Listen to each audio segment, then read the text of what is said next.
Assalamualaikum warahmatullahi wabarakatuh. Kami dari kelompok 2 akan mempresentasikan hasil kerja dari kelompok kami mengenai psikologi Gestalt yang disusun oleh Agustin Dian Purnamasari, Balkis Serena Mahda, Intan Setiorini, Bintan Syarifah, dan Satrio Ahmad. Yang pertama mengenai konsep psikologi Gestalt. Dalam bahasa Jerman, Gestalt berarti whole configuration atau bentuk yang utuh, pola, kesatuan, dan keseluruhan. Artinya, Gestalt adalah keseluruhan lebih berarti dari bagian-bagian. Perintis teori Gestalt ini ialah Christian von Ehrenfurst dengan karyanya Übergestellt-Qualitäten tahun 1890. Para pengikut-pengikut aliran psikologi Gestalt mengemukakan konsepsi yang berlawanan dengan konsepsi yang dikemukakan oleh para ahli yang mengikuti aliran lainnya, seperti aliran asosiasi.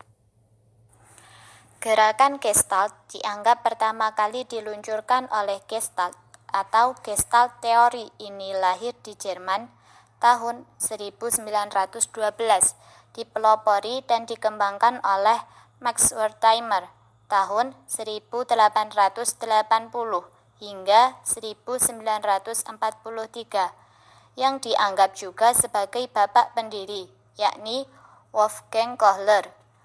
Max Wertheimer tentang gerakan yang muncul pada tahun 1912. Teori belajar Wolfgang Kohler tahun 1887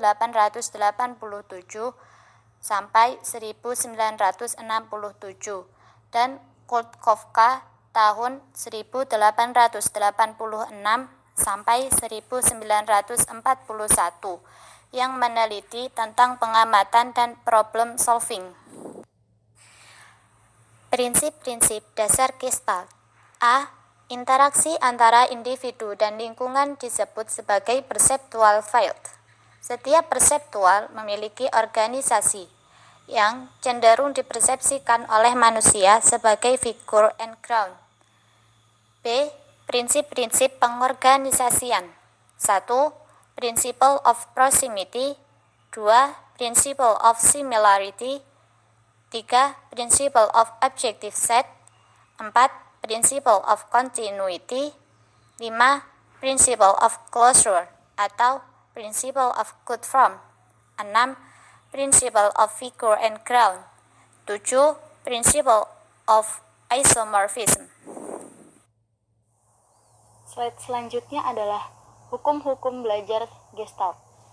Yang pertama, hukum Pragnanz, menunjukkan tentang berarahnya segala kejadian, yaitu berarah kepada Pragnanz itu, yaitu suatu keadaan yang seimbang, suatu Gestalt yang baik. Yang kedua, hukum-hukum tambahan.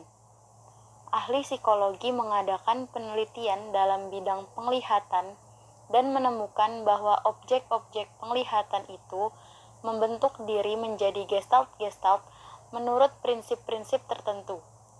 Di antaranya, hukum keterdekatan, hukum ketertutupan, dan hukum kesamaan.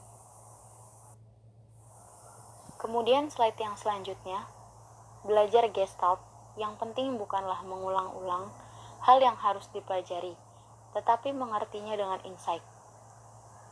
Menurut Hilgard, 1948, 190-195 memberikan 5 macam sifat khas belajar dengan insight. Yang pertama, insight termasuk pada kemampuan dasar. Yang kedua, insight itu tergantung pengalaman masa lampau yang relevan. Yang ketiga, insight tergantung kepada pengaturan secara eksperimental. Yang keempat, insight itu didahului oleh suatu periode coba-coba.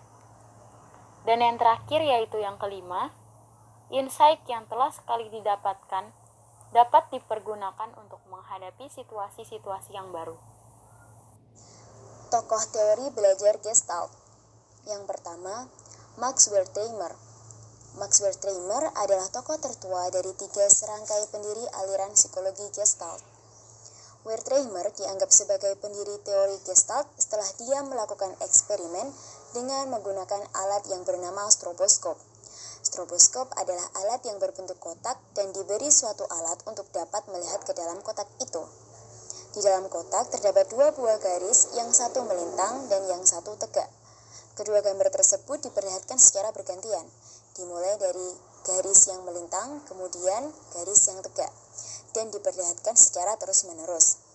Kesan yang muncul adalah garis tersebut bergerak dari tegak ke melintang. Gerakan ini merupakan gerakan yang semu karena sesungguhnya garis tersebut tidak bergerak melainkan dimunculkan secara bergantian. Yang kedua, Kafka. Kafka lahir di Berlin pada tanggal 18 Maret 1886. Teori Kafka tentang belajar didasarkan pada anggapan bahwa belajar dapat diterangkan dengan prinsip-prinsip psikologi Gestalt. Teori Kafka tentang belajar antara lain: A. Jejak ingatan atau memory traces adalah suatu pengalaman yang membekas di otak. B. Perjalanan waktu berpengaruh terhadap jejak ingatan. C. Latihan yang terus-menerus akan memperkuat jejak ingatan. 3. Wolfgang Kohler 1887 sampai 1967. Kohler lahir di Reval, Estonia pada tanggal 21 Januari 1887. Menurut Kohler, apabila organisme dihadapkan pada suatu masalah atau problem, maka akan terjadi ketidakseimbangan kognitif, dan ini akan berlangsung sampai masalah tersebut terpecahkan. Eksperimennya adalah seekor simpanse diletakkan di dalam sangkar. Pisang digantung di atas sangkar.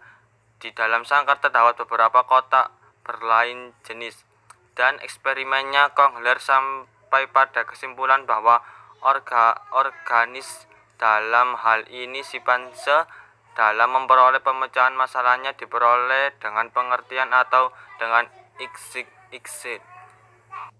Sekian dari kelompok kami. Wassalamualaikum warahmatullahi wabarakatuh.